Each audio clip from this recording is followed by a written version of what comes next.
What is going on, guys? Zyonik here, and in today's video we're going to take a look at the Twilight Cup Tournament that I participated in. And we're going to go in depth on what situations were really good for me and what Pokemon performed really well for me in the tournament, and also take a look at the strategies that I applied, when to use shields, when to swap Pokemon out.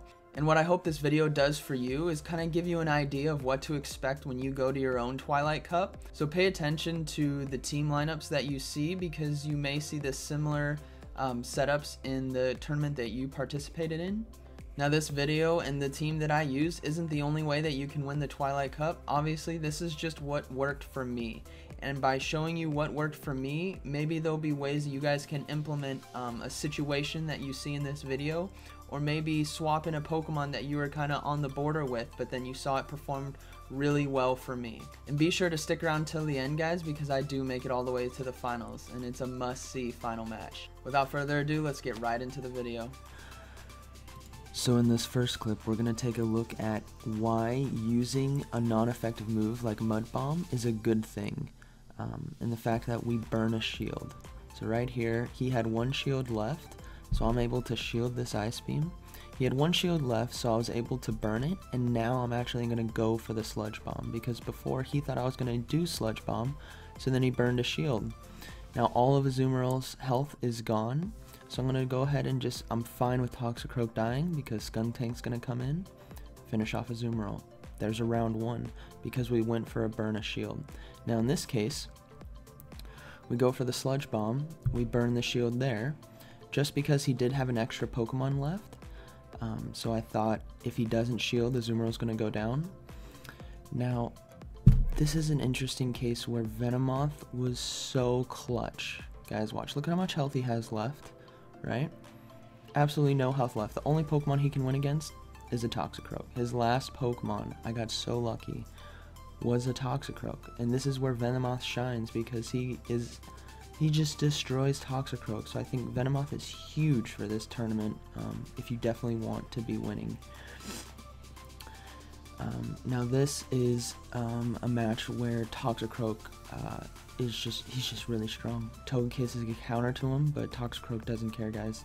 His last Pokemon, Skunktank, he's got no shields and another Mud Bomb coming off here on Skunktank, and we are just gonna able to finish off the Skunktank. And this is why Toxicroak's so good in this tournament, guys. He can the tanks that you're gonna see, Toxicroak can clear through them. And if you utilize Toxicroak for those tanks, once they have no shields, then he will sweep through teams. Now in this clip, guys, her team, if you guys take a look at her team comp, we see that she doesn't have a Toxicroak. So what I would highly suggest if you go against someone that doesn't have a Toxicroak is don't use a Toxicroak counter. And this is why. Because if you have an Azumarill and a Skuntank, it's going to take so much damage for the enemy team to go through those two tanks.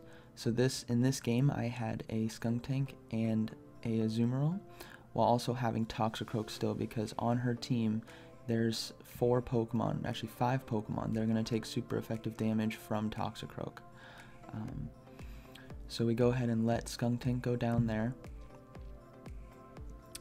We do get a little bit of lag, and this Azumarill is just so tanky, guys. When it's not facing a poison attacker or a heavy poison charge move, Azumarill is just going to be able to take care of teams. So we go ahead and take care of Drapion there. She does get the Aqua Tail off, but not worried. It's Azumarill, guys. And then Azumarill is the last one, so we just get this final play rough off, and then just a few bubbles, and that's the game. And I didn't even need to use Toxicroak.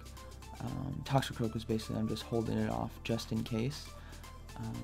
But this just goes to show how tanky these Pokemon are and how much damage you have to be putting out in order to take them down.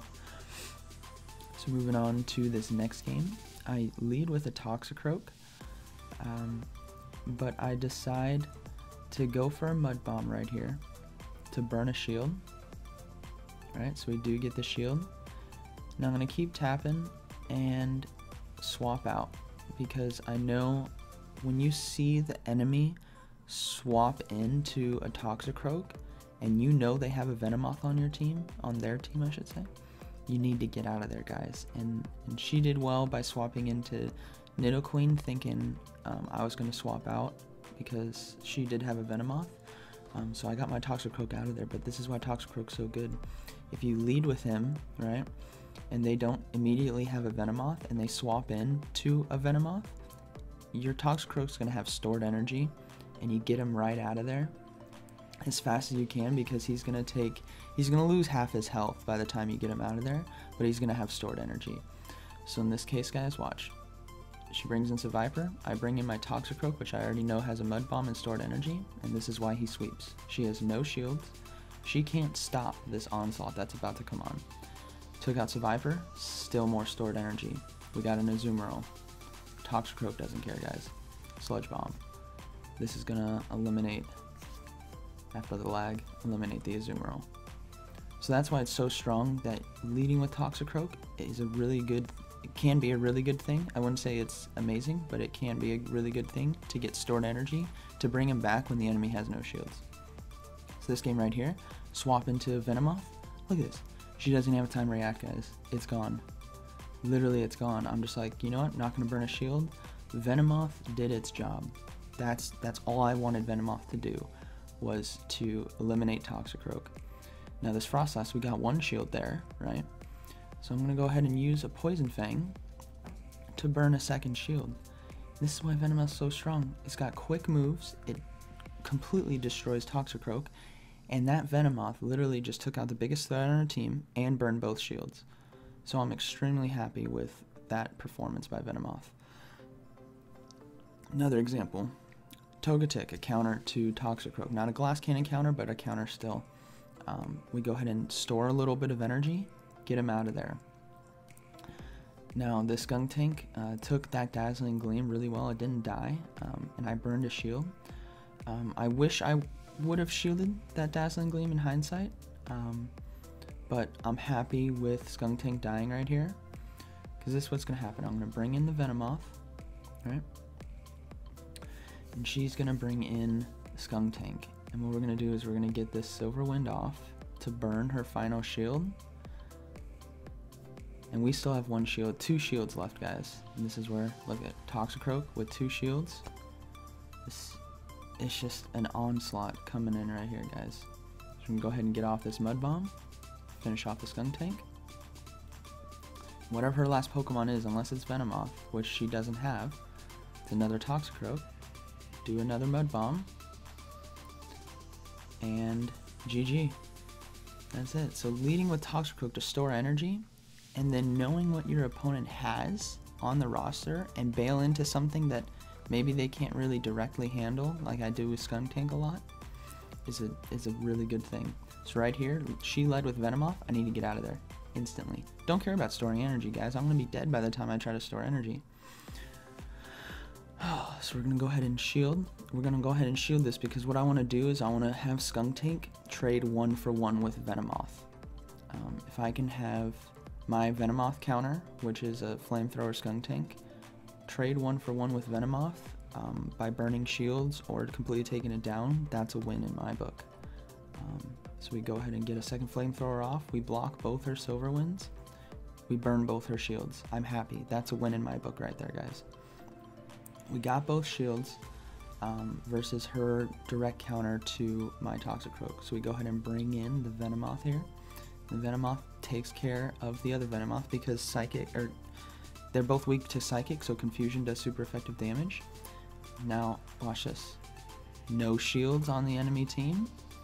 Even though I don't have any shields, I have a Toxicroak ready to go. So here we go. Sludge Bomb right on the Azumarill. There goes Azumarill. Last Pokemon. I know it's not a Venomoth. It's a Skuntank. Say goodbye to Skuntank. This is why it's so amazing once you burn shields to then use Toxicroak, because the team cannot stop it unless they have a Venomoth. Now this is the final match, guys. She's 4-0, I'm 4-0. This is the finals. The series is tied 1-1. So this is literally, everything is on the line in this game. So she leads with Azumarill, I lead with Skuntank, and I'm happy with this matchup because I have Poison Jab on my Skuntank. And we can just go ahead and get crunches off to burn shields and to do a little bit of damage. So we do burn one shield, happy there, so I'm not going to burn a shield right here because I know I can tank this Ice Beam. And I'm going to use my shields later on for other Pokemon. So we get this last crunch off, burn a second shield. Now this right here, I decide to shield. And this is why, because with Poison Jab, I can do a lot more damage than my other Pokemon on fast moves will. So I got her to the red while burning a shield, and she has no shields left. So I go ahead and bring in Venomoth, burn a shield here to keep Venomoth as high health as I can, because the Ice Beam would have taken it down a lot. And then she brings in her Venomoth, and I get this Silver Wind off, which is perfect because we end up eliminating each other at the same time. So we're gonna go ahead and go live into the game. Oh my god! Oh god! This could come down to whoever got the move off. Oh my gosh. NANI?! Oh!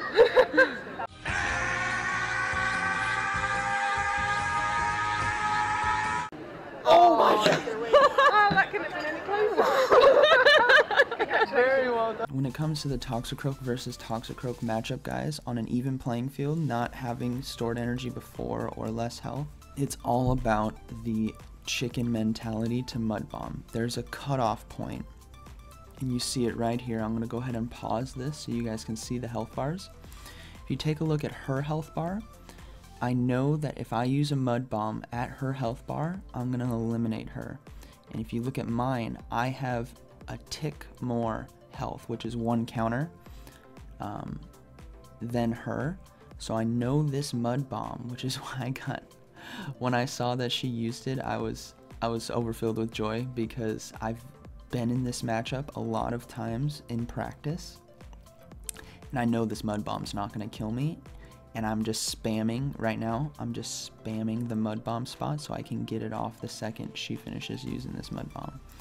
So if you guys ever come into this situation, you want to visually see that cutoff point. And I had a Mud Bomb already available to use, but I went for an extra tap because I know that extra tap is going to allow me to win with Mud Bomb. So thanks for watching, guys. I hope this video helped you. If you do want to see the full tournament video, it is on my YouTube, so the link down in the description if you guys want to check out every single round of every single match, seeing all 5 games that I won in the Twilight Cup Tournament. Thanks for watching, guys, and I'll see you in the next one.